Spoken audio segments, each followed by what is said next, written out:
Hi, and welcome to the show. Subscribe at kevinmd.com/podcast and get CME for this episode by clicking on the CME link in the show notes. Today, we welcome Carol Raye.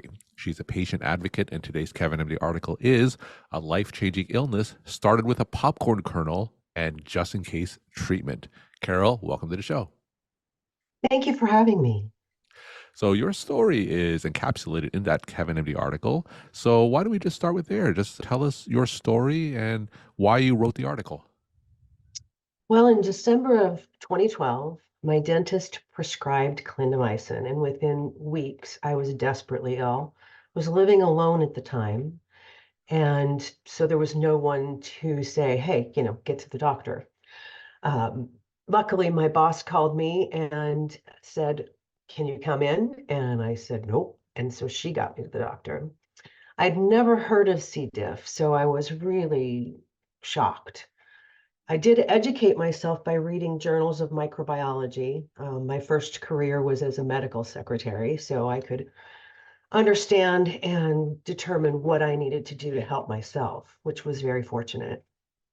I was very isolated, and for 6 months, I was on and off vancomycin Hmm. and desperately ill. Most people know that C. diff is very physically debilitating, but it's also mentally debilitating. And I was in a really bad state. I suffered all by myself for that time. And then I was finally offered a fecal microbiota transplant. That was experimental use only at the time, but I grew up in the countryside around horses, and so I knew that FMT was extremely common in veterinary medicine and had been for a very long time.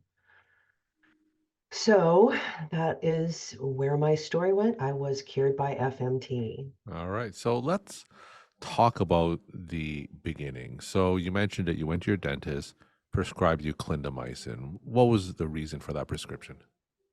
Well, I knew that I had a piece of popcorn hull stuck between my tooth and my root and gum, but he could not find it. And so he said, well, just take this in case it's an infection. And I had And no idea. and when he suggested the antibiotic, did you think twice about it? Did you think that this was going to be a dangerous course of action?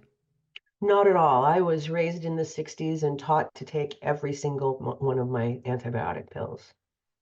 And how did you feel after taking it? How long did it take before you started realizing something wasn't right?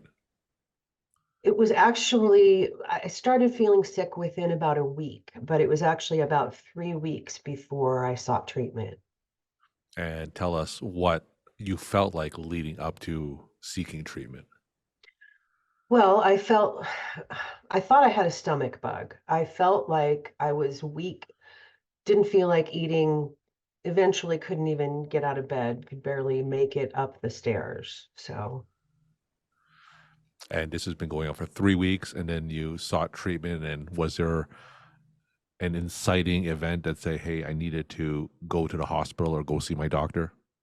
well, I had terrible diarrhea and I was in and out of the bathroom constantly, maybe 20 times a day. 20 And times a day. Wow. yeah, I was in and out of the bathroom all the time and literally would not leave my bed because the bathroom was nearby. So tell us what your interaction was initially with the medical institution. So my boss called me and said, can you come in and do the year-end accounting? And I said, I'm not able to drive. I'm too sick. And she asked me a few questions and then whisked me off to the doctor. And what kind of tests did a doctor do for you? At that time, it was just a PCR test, I believe. There was no toxin A and B test at that time. Okay. And when were you diagnosed with C. diff? December of 2012, I was diagnosed with C. diff. Okay. And tell us what your treatment course was and what that was like. The first treatment was metronidazole, otherwise known as Flagyl, and it made me very sick. It was not working. So then I was prescribed vancomycin. I was on multiple rounds of vancomycin and had positive tests every time I went off. And when you say multiple rounds of vancomycin, how long was each round? I think it was a 10-day taper. This was a decade ago, so I don't remember exactly how many days. So, in terms of how long you were on vancomycin in total. Probably 5 out of 6 months because I started with Flagyl. So, at the end of 6 months of vancomycin, how did you feel? I was very sick. I was terribly thin. I was so weak I could barely walk to the car when my transplant donor drove me for the procedure. So, tell us at the end of 6 months, you weren't feeling better. You mentioned that you were weak and still sick.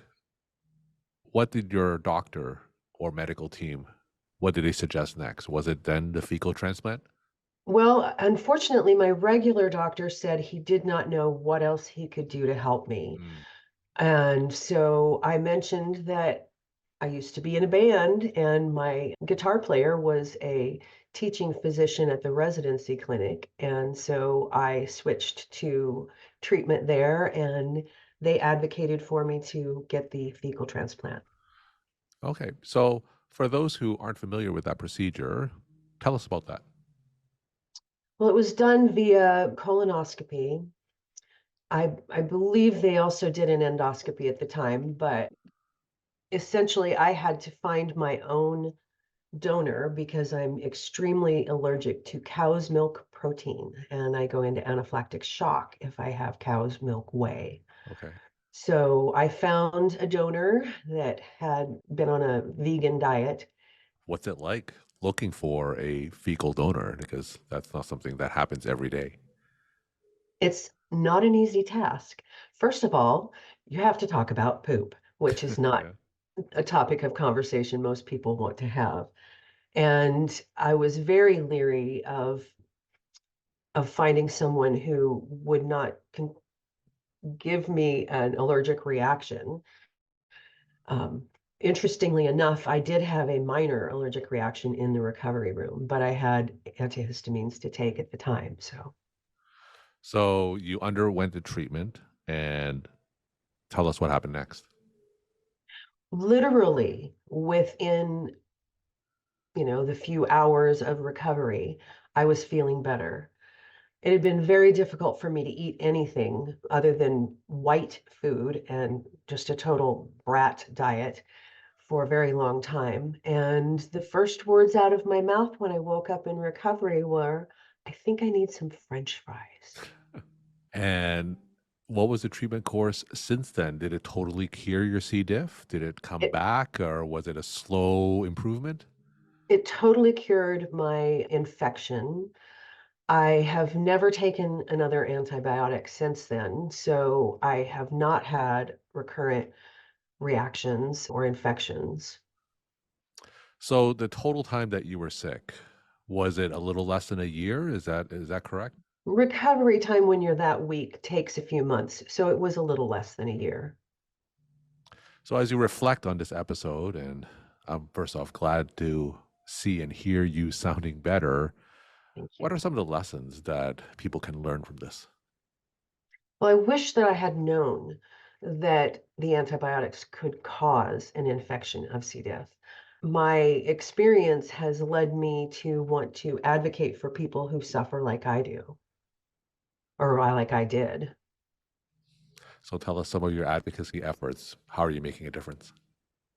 Well, shortly after I started to feel better, I saw a flyer in the clinic at the residency clinic and became a member of the patient advisory group for our local Idaho residency clinic. And I also volunteered to help give peer support to people who did have an ongoing infection.